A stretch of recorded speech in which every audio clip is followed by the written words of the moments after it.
खत माती अशी भरायची आहे. आणि माझ्याकडे ही फणसाची बी आहे. फणसाची बी ती आपण नंदन आणली आमच्या, त्याच्यासाठी टाळ्या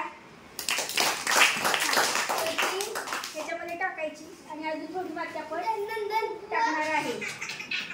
ओके, झालं आपलं हे ग्रीन पाऊस थोडक्यात तयार झाला. तर दादाने सांगितलं सॉक्स पासून त्याला अशी गाठ मारायची.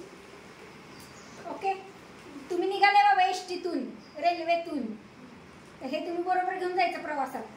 आणि खिडकीतून जिथं मोकळी जागा दिसते, झाडं दिसत नाहीत, माळरान दिसते, ते टाकायचं.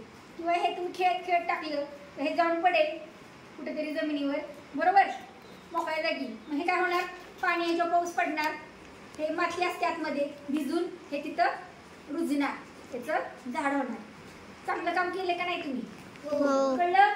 सॉक्स पासून आपण ग्रीन पाऊस तयार केला. ओके, दुसरी पद्धत शिकवलेली, कुणाच तरी रुमाल द्यावा शिकवली आहे की नाही.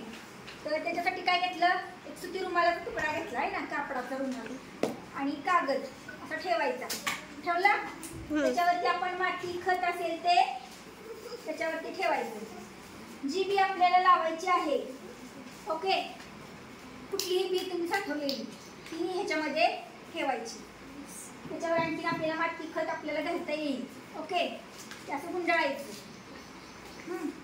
आता ह्याची गाठ मारता आली तरी चालेल किंवा दोऱ्यानं बांधायचं. ओके, आता मी ह्याचीच गाठ मारते.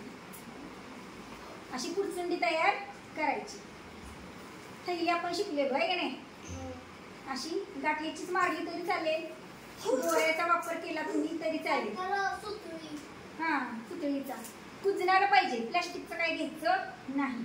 झाली का ग्रीन पाऊच?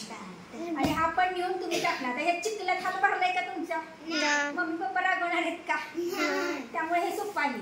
आणि आपण कापड असं फेकून देतो, कुठेतरी वाया जातो, चिंध्या वगैरे साठवलेले असतात ते नाही, कॉटनचा पण वापर करायचा. झालं, हे आपला ग्रीन पाऊच तयार आहे. शिकला का तुम्ही आज ग्रीन पाऊच तयार करायला?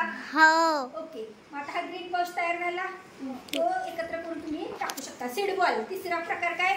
Seed ball. माती घ्यायची, खत घ्यायचं, एकत्र करायचं, त्याचे गोळे तयार करायचे चिखल करून. त्या चिखलाच्या गोळ्यामध्ये घालायची, गोळा तयार करायचा,